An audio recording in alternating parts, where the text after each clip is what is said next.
Shalom Aleichem Bisem Yeshua HaMashiach. Salam sejahtera di dalam nama Tuhan Yesus Kristus. Saya Pendeta Henry Tandianta MBS.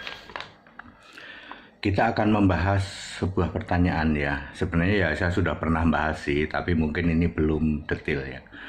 Mengapa Alkitab itu PL dan PB, Perjanjian Lama dan Perjanjian Baru? Mengapa Alkitab harus PL dan PB? Ya saudara-saudara, Alkitab orang Kristen adalah Perjanjian Lama dan Perjanjian Baru. Artinya satu rangkaian, betul. Betul ya. Berarti yang nyuruh nulis sama dong Pak. Betul. Siapa yang nyuruh? Yesus. Maka Yesus itu Allah sebelum segala abad, yang nyuruh nulis juga Perjanjian Lama, juga nyuruh nulis Perjanjian Baru. Jadi mengapa Alkitab itu PL dan PB? Jangan ngarang, jangan tafsir, jangan memakai ilmu teologi.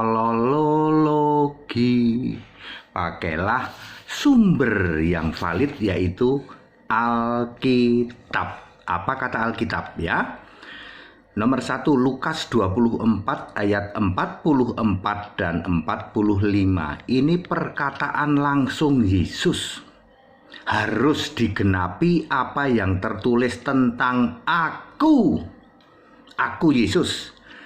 Di dalam Taurat, Musa, Mazmur dan kitab nabi-nabi. Jadi Yesus itu membagi Alkitab Perjanjian Lama itu 3 bagian, Taurat, Mazmur dan kitab nabi. Ya. Taurat kita tahu ada 5, Mazmur ada 4. Lalu kitab nabi ada 30. 39 kitab Perjanjian Lama itulah yang disebut Yesus kitab suci. Lalu Yesus membuka pikiran mereka mengerti kitab suci itu Perjanjian Lama. Clear? Jadi Perjanjian Lama itu yang nyuruh nulis siapa? Yesus. Yesus sebagai Allah segala masa. Dari dulu Allah itu sudah pakai nama Yesus, yang didiamkan selama berabad-abad. Time zone Allah bermiliar-miliar time zone bumi di dalam Roma 16 ayat 25, lalu dinyatakan di ayat 27 nanti setelah Yesus lahir.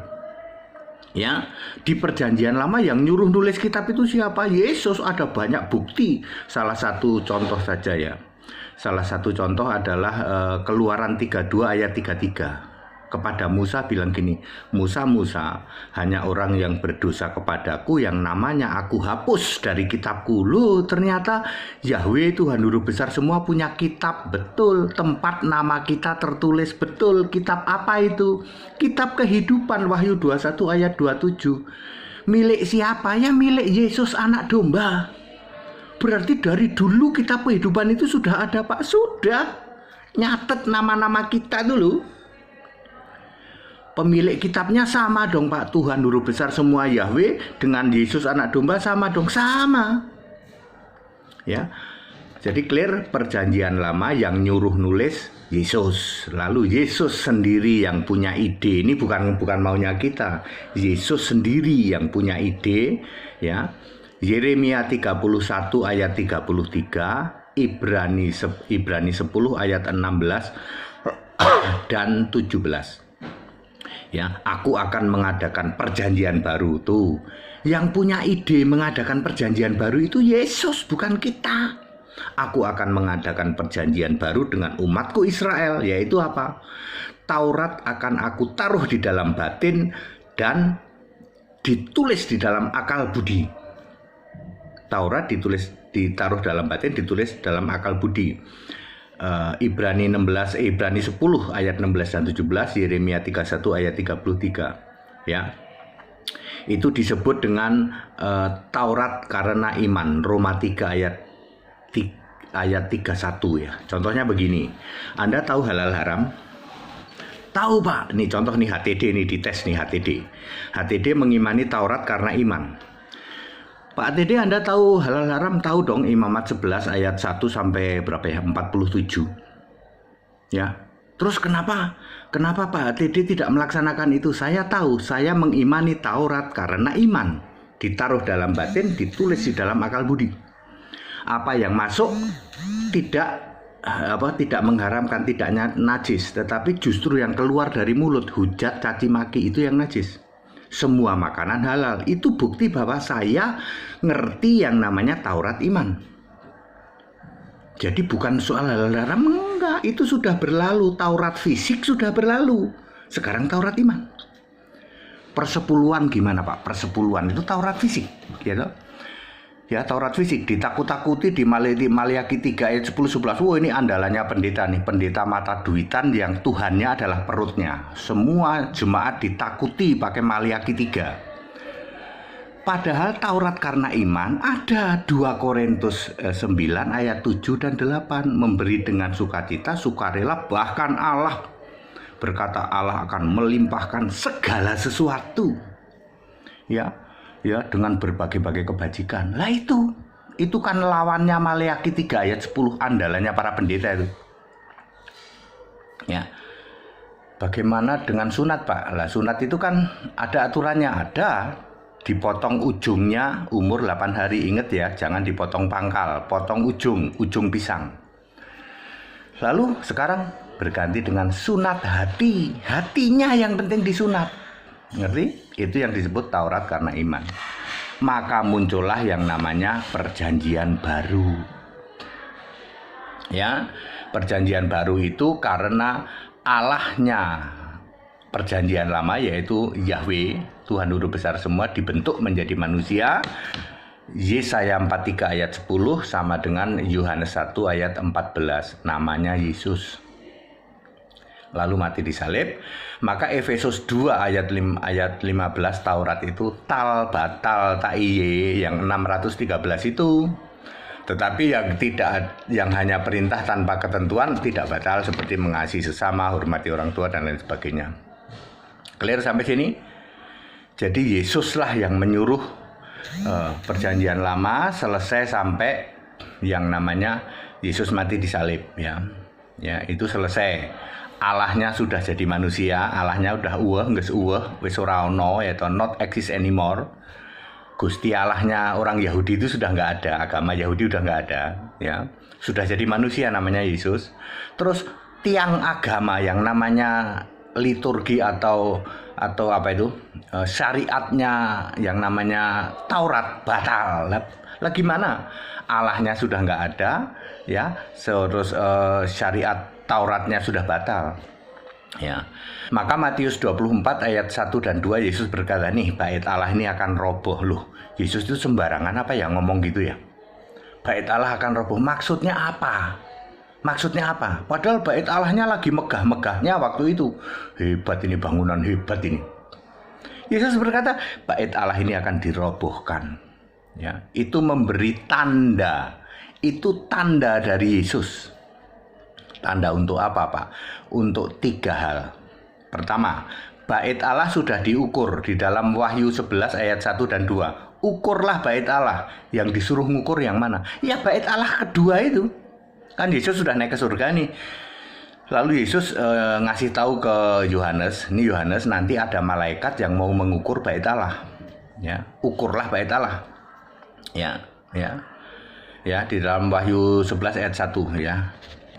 Ya, yang ngukur malaikat apa Yohanes ya? Coba dibaca saja ya. Di dalam Wahyu 11 ayat 1 dan 2. Yang suruh ngukur itu malaikat apa Yohanes? Ya. Karena kalau nggak salah ada kata-kata kepadaku diberikan. Cobalah nanti dilihat saja ya. Ya, bisa juga malaikat, bisa juga Yohanes. Dicek saja Wahyu 11 ayat 1 dan 2. Yang suruh mengukur bait Allah itu siapa? Apakah malaikat ataukah Yohanes? Kalau Yohanes, maka Yohanes selesai mengukur bait Allah. Karena bait Allahnya harus masih ada sebelum dirobohkan. Jadi robohnya bait Allah itu tanda 3 hal. 1, bait Allah sudah diukur. Yang kedua, penulisan Alkitab Perjanjian Baru dari Matius sampai Wahyu sudah selesai. Tanda ketiga adalah lenyapnya, musnahnya agama, yaitu Yahudi. Coba bayangin, Allahnya sudah dibentuk jadi manusia. syariat-syariat aturan beragama sudah batal. Kemudian tempat ibadahnya yang disebut Bait Allah roboh, lenyaplah itu orang beragama. Ya. Maka Yesus selalu mengatakan sekarang ini bukan era orang beragama, tapi orang beriman bukan beragama. Hari gini Anda masih mengagung-agungkan agama, sorry. Ayat Alkitab mengatakan selamat itu karena iman. Era orang beragama sudah lewat. Ya. Kemudian itu maksudnya robohnya Bait Allah, ya. Jadi clear ya, Alkitab itu memang ada dua bagian, perjanjian lama dan perjanjian baru. Itu bukan maunya kita, bukan maunya lembaga Alkitab dunia, bukan maunya LAI, Lembaga Alkitab Indonesia. Itu memang maunya Yesus. Sudah saya jelaskan ya, perjanjian lama itu Adam sampai Musa itu era orang beriman, Musa sampai Maleaki era orang beragama, lalu tiang agamanya yang disebut Taurat batal, Allahnya menjadi manusia namanya Yesus, tempat ibadahnya roboh, maka hapuslah era orang beragama. Sejak saat itu menurut Alkitab, sekali lagi menurut Alkitab tidak ada orang beragama, yang ada orang beriman.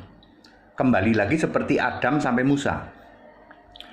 Sekarang ini era orang beriman. Selamat atau tidak selamat itu tergantung imanmu. 2 Timotius 3 ayat 15. Iman pada Kristus itu yang menyelamatkan. Iman pada Bapa tidak laku. Iman pada Tritunggal tidak laku. Iman pada Bapa, Anak, Roh Kudus ke laut aja, ke neraka kamu. Iman pada Yahweh ke neraka. Udah musnah itu agama Yahudi. Yang masih ngotot beragama Yahudi disebut jemaah iblis. Wahyu 2 ayat 9, Wahyu 3 ayat 9. Iblis jadi bapamu. Yang masih ngotot nyembah bapa, iblis jadi bapamu. Kamu satu grup di neraka bersama orang Yahudi, bersama iblis dan malaikatnya. Matius 25 ayat 41, kamu disebut kambing terkutuk. Yang masih nyembah bapa, Tritunggal, kamu kambing terkutuk, ke neraka kamu, go to hell. Ya. Sekarang era orang beriman. Jadi clear, Alkitab yang asli, murni dan konsekuen adalah perjanjian lama dan perjanjian baru. Ya, yang naskah aslinya original text dimiliki oleh United Bible Society di London, Inggris. Mari kita, sekarang ada juga Pak yang mengklaim punya kitab lain Pak. Kitab ini katanya dasarnya original text, itu original text KW. Saya tegaskan, kalau ada di luar United Bible Society mengatakan punya original text, itu original text KW-KW-an, buang ke laut. Ini buktinya, contoh ya, yang punya Alkitab KW-KW-an ya loh. Kitab KW-KW-an. Satu, orang Yahudi. Orang Yahudi modern itu punya kitab yang disebut Talmud dan Nefilim ya, Taurat dan Kitab Para Nabi. Yang Allahnya diganti gitu. Mestinya kan Yahweh, diganti jadi Hasim atau Hasim, kayak orang bersin gitu ya. Di sini banyak, mau cari Hasim yang berkumis ada, Hasim berjenggot ada, Hasim bewoan ada. Allah kok Hasim. Itu Allah karangan dari orang Yahudi modern ya, hasil menduduki kursi Musa, Matius 23 ayat 2. Kalian menduduki kursi Musa lalu dirubah-rubah itu. Tanak diganti Talmud. Tanak itu perjanjian lama ya, yang disuruh tulis oleh Yesus itu ya, diganti menjadi Talmud. Kitab nabi-nabi diganti Nefilim. Tentu dirubah sana sini, makanya Allahnya saja ganti. Dari Yahweh yang sudah dibentuk jadi manusia namanya Yesus, diganti jadi Hasim gitu. Itu contoh kitab KW-KW-an ya, kitab KW-KW-an yang copy paste niru dari kitab aslinya yaitu Tanak, kitab orangnya Yahudi. Kedua, Saksi Yehova. Saksi Yehova itu juga sama ya. Sama, itu juga copy paste ya Alkitab, Lalu dia di situ disebutnya Yehova sama Adone begitulah. Yang jelas dia tidak mengakui Yesus, dia tidak mengakui perjanjian lama juga, dia punya kitab sendiri. Itu saksi Yehova ya. Ya ngakunya sih Kristen, ngakunya ya. Kemudian Bapak Yahweh juga sama. Ini khusus orang Indonesia ini ya. Indonesia akal-akal ya, akal-akalan, pikiran tumpul, modalnya dengkul ya. Bapak Yahweh ya, gado-gado. Bapak itu dari Allahnya di perjanjian baru, kata dia ya, padahal bukan ya. Dia comot Bapa sebagai Allah perjanjian baru, lalu Yahweh ada perjanjian lama. Agama gado-gado itu ke agama Bapak Yahweh ya. Ya. Itu pengikutnya hanya berapa gelintir orang itu ya. Kemudian Nasrani. Nah, Nasrani inilah 90% gereja menganut Nasrani. Dia tidak percaya Alkitab perjanjian lama dan perjanjian baru satu-satunya kitab suci. Dia nggak percaya. Dia perlu kitab tambahan yang disebut dengan teolologi, satu lemari. Semua pendeta Nasrani bangga banget foto selfie di belakangnya sini. Buku satu lemari.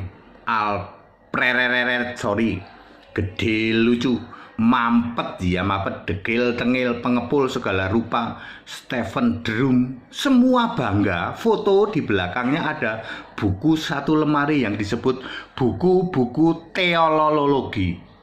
Dia tidak mengimani Alkitab satu-satunya kitab suci. Alkitab itu cuma Matius, Markus, Lukas, Yohanes. Kalau Kisah Rasul sama itu tulisannya para rasul katanya. Ya. Itu KW ya, jadi itu kitab KW yang disebut dengan teolologi. Sebenarnya teologi, tapi aku tuh nggak bisa ngomong teologi, aku bisanya ngomong teolologi ya. 90% gereja menganut ini ya. Dia tidak percaya kitab suci Alkitab satu-satunya kitab suci, nggak percaya dia ya. Lalu dia memakai kitab-kitab lain yang disebut kitab tafsir, yaitu teolologi, satu lemari.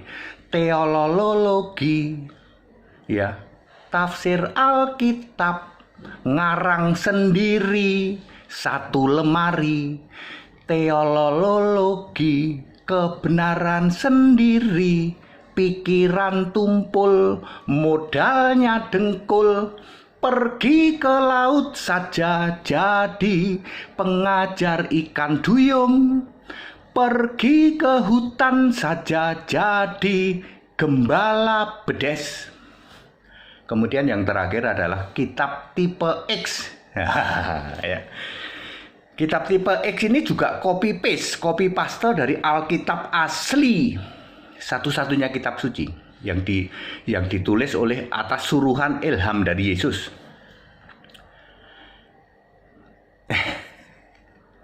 Copy paste, rubah sana sini biar ada sedikit beda. Pak, mbok jangan pakai kalimat bersayap.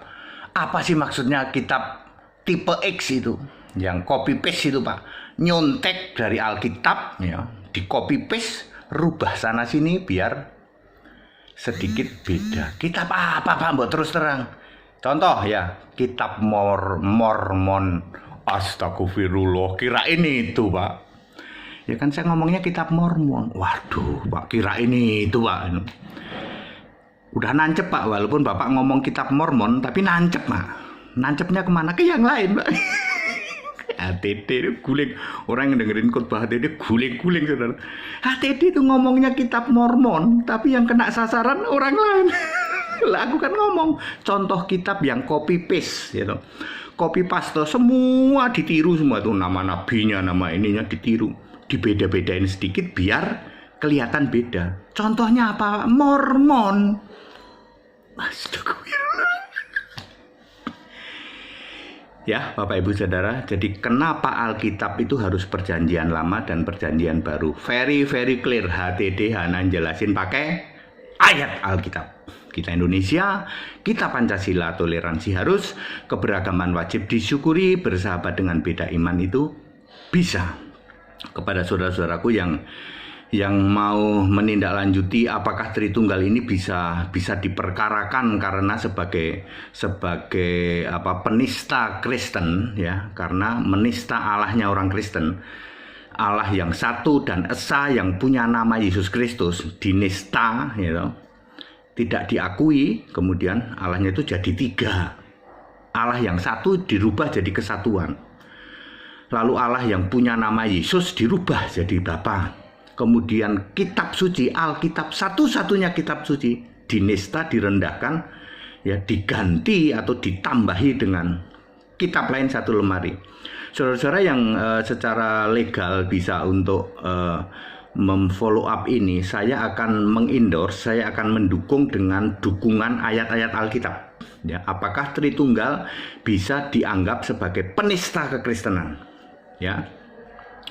Back to the Bible, kembali ke Alkitab. Allah itu esa, esa artinya satu, dan Allah yang esa, Allah yang satu harus punya nama diri, yaitu Yesus Kristus. Bapa bukan nama, Bapa Anak Roh Kudus bukan nama, Tritunggal bukan nama. Kekristenan harus memuliakan Allah di dalam nama Kristus itu. 1 Petrus 4 ayat 16. Harus memegang firmanku, yaitu Alkitab sebagai satu-satunya kitab suci. Anda yang menista Alkitab dengan nambah-nambahin buku satu lemari, buku teologi, maka Anda menista Alkitab, Anda merendahkan Alkitab sebagai satu-satunya kitab suci di jagat raya ini. Silakan, saya akan mendukung dengan memberikan ayat-ayat Alkitab yang bisa mendukung bahwa Tritunggal Maha Sesat adalah penista kekristenan. Segala hormat kemuliaan untuk Yesus Kristus, satu-satunya Allah yang benar. Haleluya, amin.